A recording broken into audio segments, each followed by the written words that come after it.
Today, we're diving into the early lives, the early encounters, really, of Baburam and Niranjan with Sri Ramakrishna. We're drawing from his complete biography, focusing just on those very first meetings. Exactly. So if you're curious about, spiritual figures or how these really influential relationships kick off, this is for you. Yeah, or even just the dynamics, right, between a teacher and their students, their disciples. We'll unpack those initial moments, the first impressions, those early signs of the unique connections they eventually formed. Our source, as mentioned, is excerpts from the life of Sri Ramakrishna, a complete biography. And our mission, let's say, is to really get a handle on why these first meetings were so significant. What do they tell us about the people involved? The master, Baburam, Niranjan. And the relationships themselves, how they started to take shape. Okay, so let's start with Baburam. Right, so Baburam, he wasn't coming into this totally cold. He knew of Sri Ramakrishna.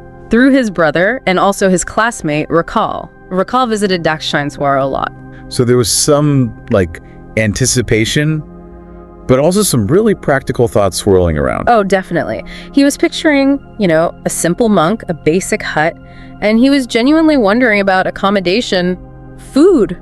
It's funny, isn't it? Those very down-to-earth worries right before this potentially massive spiritual encounter. Absolutely. They went by boat, and Ramdayal Chakravarti joined them. Rakal had sort of casually suggested Baburam stay the night. And Baburam, thinking solitary monk, is like, where exactly? Exactly. And food, too. He was hoping there'd be shops nearby.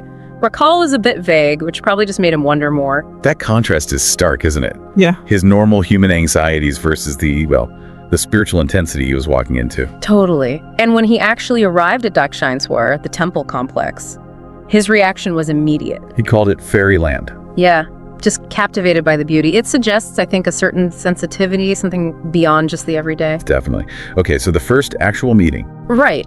Sri Ramakrishna wasn't in his room at first. Rakal went to get him from the Kali temple. And the master was in that state, that God-intoxicated state. Yes, exactly. Deeply absorbed, maybe ecstatic, maybe just elsewhere. Rakal actually had to help him walk, guide his steps. That's quite an image. This revered figure needing physical support. It is. But as soon as he sort of came back to normal consciousness, his focus snapped right onto Baburam. Asking about him, his background. Immediately. Who are you? Are you related to Baburam? Are you from Antpur? And then he brings up people Baburam actually knows. Yes. Kali and Bulu from Jamapukar. He even mentioned he'd visited their families, the Mitras, years ago. Wow, that must have just instantly shrunk the distance, Yeah. Made him feel seen. Completely. From otherworldly mystic to someone who knows your neighbors, almost. And it didn't stop there. What else? He insisted on getting a better look at Baburam's face, under the lamp. Examined his features, then his arms, his legs, even his palm. Really checking him out. Intently. And then he seemed satisfied, gave a nod. It's often described as him, reading their spiritual nature, their tendencies. Like seeing their potential right from the start. That's the idea, seeing beyond just the surface, beyond that moment. A guru's insight, perhaps? And straight after that, he asks about Narendra. Yes, immediately. Where's Naren? I long to see him. He urged Ramdayal to go invite him. It really shows how much he cared about these connections, doesn't it? Even with people not physically there. Deeply. And that night really drove the point home for Baburam. How so? Well, after everyone had eaten and settled down, Sri Ramakrishna was still deeply agitated about Naren not being there. But Baburam saw this. Witnessed it directly. The master kept pleading with Ramdayal, please ask him to come, pacing, twisting his cloth. Baburam described it as if his heart was being wrung out. That's intense. What was Baburam thinking? His thought was something like, what incredible love. But it's strange Naren isn't responding to it. It captures that intensity, that profound emotional connection. It really paints a picture of deep, almost parental love, not just a formal teacher thing. Absolutely. And then the next morning, the contrast. Sri Ramakrishna seemed completely calm, free of that anxiety. Just like that. Apparently so.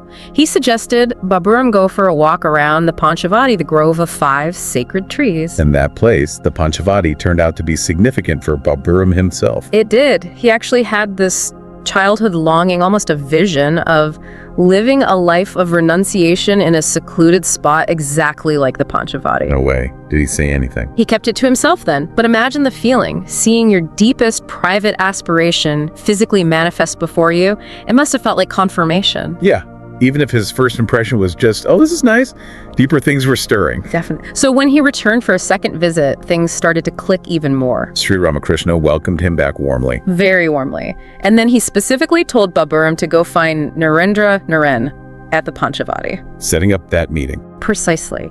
And Baburam's reaction to Naren was instant, completely captivated. Then Naren sang. And that sealed it. It seems so. Baburam was just amazed by his presence, his voice, his obvious versatility, that feeling when you just know someone is special. A kindred spirit. Exactly.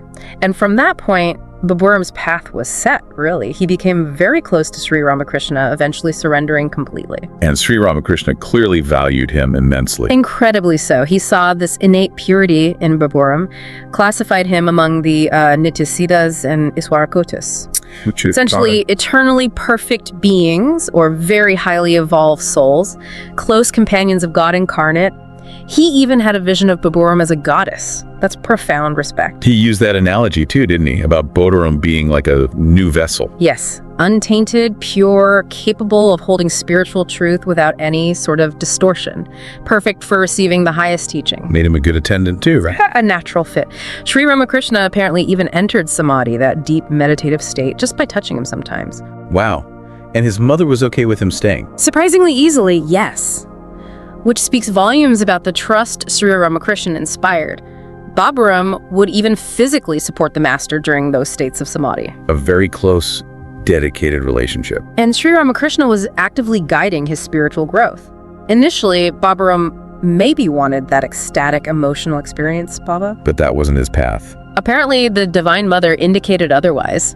His path was jnana, the path of knowledge, the monistic experience of oneness, and the master accepted this, was even happy about it. Shows his attunement to something higher. What about that incident with Hazra? Ah, yes.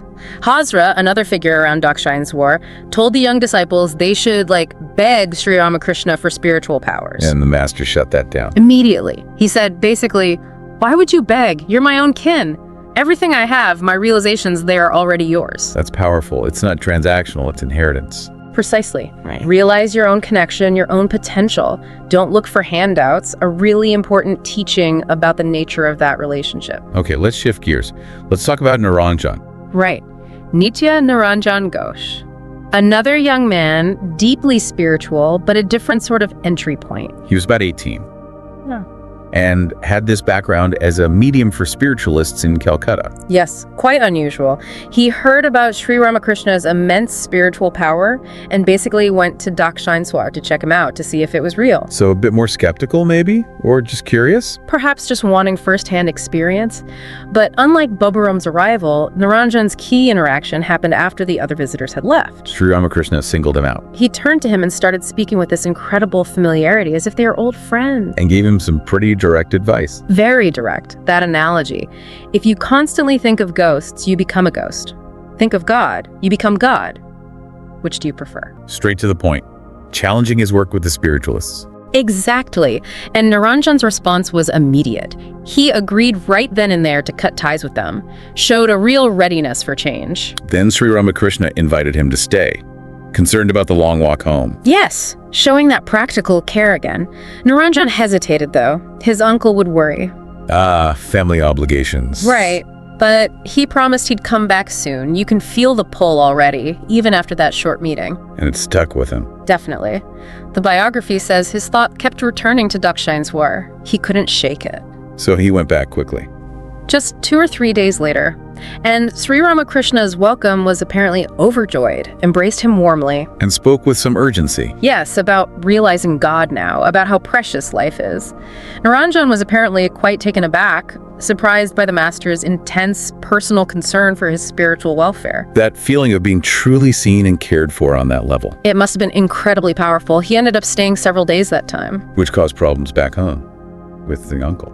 It did initially, anxiety, restrictions, but eventually the uncle came around, saw the connection was genuine, and let him visit freely. So Niranjan quickly recognized this bond. Very quickly. And Sri Ramakrishna fully accepted him, saw him as his own. He admired Niranjan's simplicity, his almost scorn for worldly things, innate purity. He saw him as an Iswarakoti too, like Baburam? Yes, recognized that same high spiritual caliber. which is interesting given their different personalities. Niranjan seemed quite strong-willed. That story about marriage. Oh, yes. When relatives pushed him to get married, he basically told them off, saying they just wanted to drag him down and ruin his spiritual life. Bold. Sri Ramakrishna loved it, praised his detachment, his readiness to leave the world behind, said he saw him sitting on a ball of light, unattached. But he also had a bit of a temper. The boat incident. Ah, yes, fiery temperament. Some people on a boat were speaking ill of Sri Ramakrishna.